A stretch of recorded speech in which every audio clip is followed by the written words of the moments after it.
I'm Matt Gelka in Washington. A Truth Social post from over the weekend appeared to indicate that the president was openly asking his Justice Department to bring charges against his political enemies.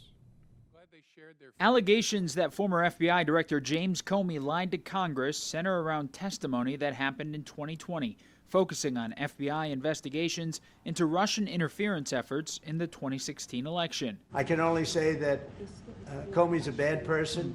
He's a sick person. I think he's a sick guy, actually. He did terrible things at the FBI.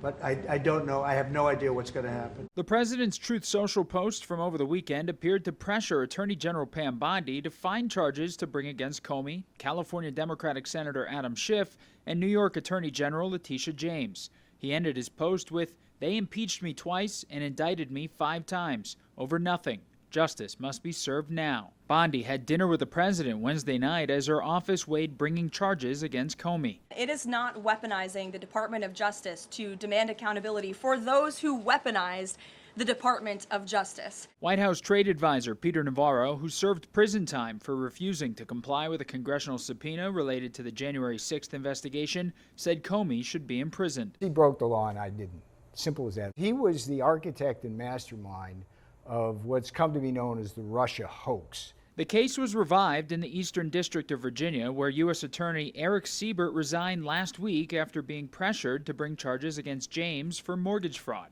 White House aide Lindsey Halligan was then named interim U.S. Attorney for the Virginia office. We are quickly turning into a banana republic. The President of the United States is now employing the full power of the federal government, the FCC, the Department of Justice, in order to punish, lock up, take down off the air all of his political enemies. The statute of limitations to seek an indictment against Comey is 5 years, and this upcoming Tuesday would mark 5 years since his testimony to Congress.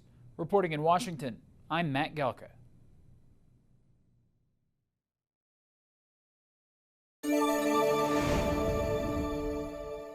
I'm Matt Gelka in Washington. Former FBI Director James Comey was indicted over allegations he lied to Congress. It was the next step in a pressure campaign from the president. The president celebrated the indictment of former FBI Director James Comey. It's about justice, really. It's not revenge. It's about justice. It's also about the fact that you can't let this go on. They are sick, radical left people, and they can't get away with it. And Comey was one of the people. He wasn't the biggest, but he's a dirty cop. Comey was indicted Thursday following pressure from Trump and ahead of a statute of limitations deadline next week. Comey faces 2 counts, making a false statement and obstruction of a congressional proceeding, and has said he's innocent. I'm not afraid, and I hope you're not either. I hope instead you are engaged, you are paying attention, and you will vote like your beloved country depends upon it, which it does. The charges stem from 2020 testimony from Comey. He was asked about older testimony from 2017 when he said he did not authorize any leaks about Russian-related investigations into then-candidates Donald Trump and Hillary Clinton. Have you ever authorized someone else at the FBI to be an anonymous source in news reports about the Trump investigation or the Clinton investigation? No. Former Comey deputy Andrew McCabe said he was authorized to leak in 2018. So your testimony is you've never authorized anyone to leak? And Mr. McCabe, if he says contrary, is not telling the truth. Is that correct? Again, I'm not going to characterize Andy's testimony, but mine is the same today. Comey's lawyers may argue this is all politically motivated in a trial, but the reputational damage and costs might be good enough for a president who has vowed to go after perceived enemies. It's an expensive endeavor. DOJ is bringing the full might of the federal government behind this case. It will be an expensive and time-consuming and also very stressful situation for any defendant. Comey could face a maximum of 5 years in prison if convicted. His arraignment is scheduled for October 9th. Reporting in Washington, I'm Matt Gelka. Now that former FBI Director James Comey has been indicted on 2 federal charges, there are reports more are coming, and soon. Yesterday, Vice President J.D. Vance said on Fox News Sunday there's certainly going to be more indictments during the next 3.5 years of the Trump administration. Joining us now to discuss that and the funding showdown on Capitol Hill is our Washington insider, Armstrong Williams. Good morning to you, sir. Who could be next? Who knows? John Brennan, Brandon Willis, Letitia James. All you need to do is go back to the role of all those that tried to, in their own way, bring charges, whether they're trying to destroy his business and bringing it forth a judgment of almost $500 million, which the courts threw out in New York. Letitia James and James Comey has a lot to answer for, Jan. It's unfortunate. They never thought that Donald Trump had a snowball chance of winning the White House again. And now there's, you know what to pay. Well, we talked about Brennan and Clapper before. Of those two, do we think we know there's an investigation going on at least. Do we expect any kind of indictments to come down? I don't think Clapper, I could be wrong, is on the list. I think Clapper has been cooperating, and Clapper and Brennan never had the close relationship that the media made it out to be. So I got to tell you, there's definitely a list of people that tried to destroy Donald Trump and wanted to see him in jail. And now the opposite could be happening to those that perpetrated, and some of them just outright lied and created lies and evidence against him. I mean, just look at the Trump dossier. Also, there is a big showdown again on the budget with talks of another partial government shutdown. So, you know, the president's going to be meeting with some top congressional leaders today. We know they're going to be meeting there in the Oval Office. What do you think we can expect? What's going to come out of this? Jen, I don't think the president would be meeting if he did not think he had a pathway forward to averting the shutdown. I think on a deeper level, the president kind of wants the government to shut down so he can shutter the agencies and complete the firing and terminations, because he said there would be massive firings. I think Schumer has AOC lurking in the midst. She wants to challenge him in the Senate, and he cooperated the last time. And I don't think it's a principal position for the Democrats. They want to save Obamacare, but they also need to show unity and that they can work together, because so many Americans will be disenfranchised and harmed if the government were to shut down. So Republicans have insisted they're not going to make any concessions. So why wouldn't Democrats just agree to a continuing resolution just to buy some time? What can Democrats gain from a shutdown?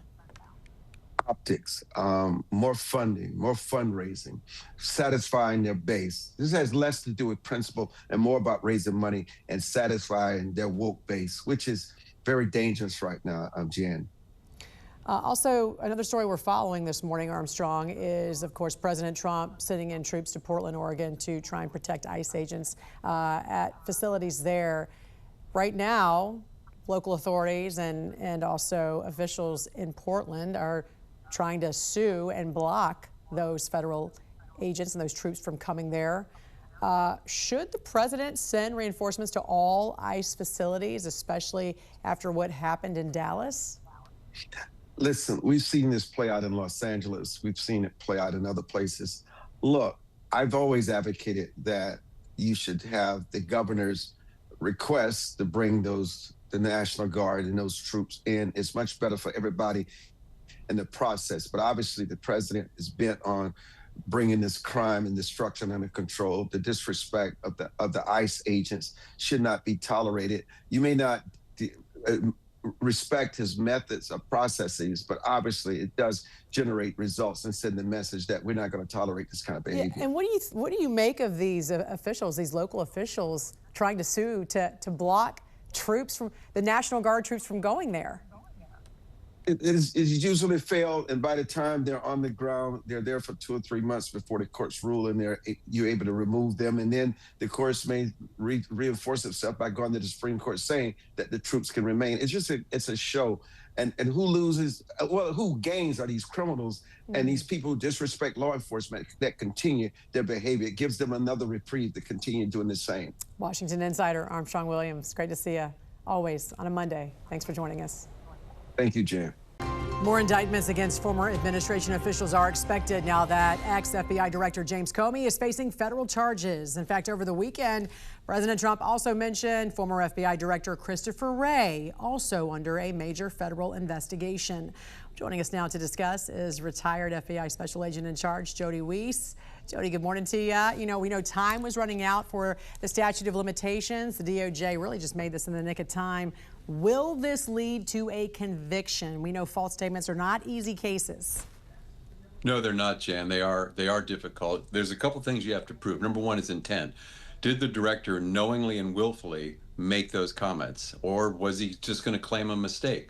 It has to be material. what he said had to be consequential. Did it influence Congress's decisions? So you got to look at it that way. We've all been through these congressional hearings. Sometimes the questions are more like statements. So were the questions clear that he answered? And then finally, the biggest question to me is always time. What did Comey know at the time he made those comments? Did something happen after the fact that changed those? So those are all things that the government's going to have to put together for a solid case. And, you know, they're not easy. And we'll have to see how that plays out. What do you think about Christopher Wray? You think he's next? I wouldn't say right now. Is he in the crosshairs? 100%. If you look at some of the stuff that just happened recently, these 274 agents that Kash Patel is talking about, that happened on his watch. Now, when he testified to that, he was dancing around under the terms undercover agents versus plainclothes, sources and methods. He was trying to dance around telling the truth. Why, I have no idea. But there's a couple other issues. Just the other day, Kash Patel said that those 274 agents were deployed against Bureau standards and protocols, which I would agree with. And he also said that Kash Patel, it was directly because of his corrupt leadership. So that Comey's direct corrupt leadership. So think about it. Yeah. The director of the FBI is considered corrupt by the current director of the FBI. Not good. And one final point, if you remember that Oversight Project watchdog group, they sent 2 referrals to the Department of Justice because of his testimony during the Chinese interference in the election, as well as that Richmond memo that classified Catholics as extremists. So he's got some issues facing him. Also, I want to go back to what you said about Kash Patel, because he said agents were deployed after the riot had begun specifically for a crowd control mission. That's what he said. What did you make of that? Yeah, I'll take what he says as being true. I don't understand that at all. However, I did check with some Washington field office agents at that time I'm friends with, and they said that was true. But Jim, why would you do that? Agents are not trained in crowd control. I was on SWAT for 5 years. We had no training in that whatsoever. They didn't have the gear, they didn't have the training, it's not their mission. And if they're deployed for crowd control, none of them were any type of identification. Right. So why would agents go into a crowd without saying FBI? It's unbelievable to me that this happened. If it did happen this way, what a total disaster of leadership that was. Well, no kidding. And also, why didn't former FBI Director Christopher Wray just admit to it? It doesn't make any sense, especially if they're there to support law enforcement efforts. I mean, clearly there's more to this story, right? Oh, yeah, 100%. If what we are saying today is true, we're going to help out the MPD, why not just say that? You know, they're not going to, crowd control is not their mission. Why wasn't Wray candid about that? There was no sources and methods involved. There was no reason not to be candid. Think back to Assistant Director Jill Sanborn, who I've known for a long time. When asked by Senator Cruz, were there FBI resources there? She claims, I can't answer that question. Why? If they were there for crowd control, why can't you be candid? And why are we just finding about this now? Right. Why has this been held back? And let's go down this road for a minute. Let's just say they were there for crowd control or whatever, and there was nothing nefarious. So if they were there for legitimate reasons to get intel and report what was happening in real time, again, why not just admit that, right? Yeah, I don't know. We did that at the Taste in Chicago. You know how chaotic that could be. And we put about 200 gang investigators into the crowd. Why? For intelligence gathering. If they saw some troublemakers starting to get things riled up, we could delicately pull them out. Nobody would even know they were gone, but it was great intel. So why not use the agents? And that gets back to another point. I would love to look at the pre-planning of this.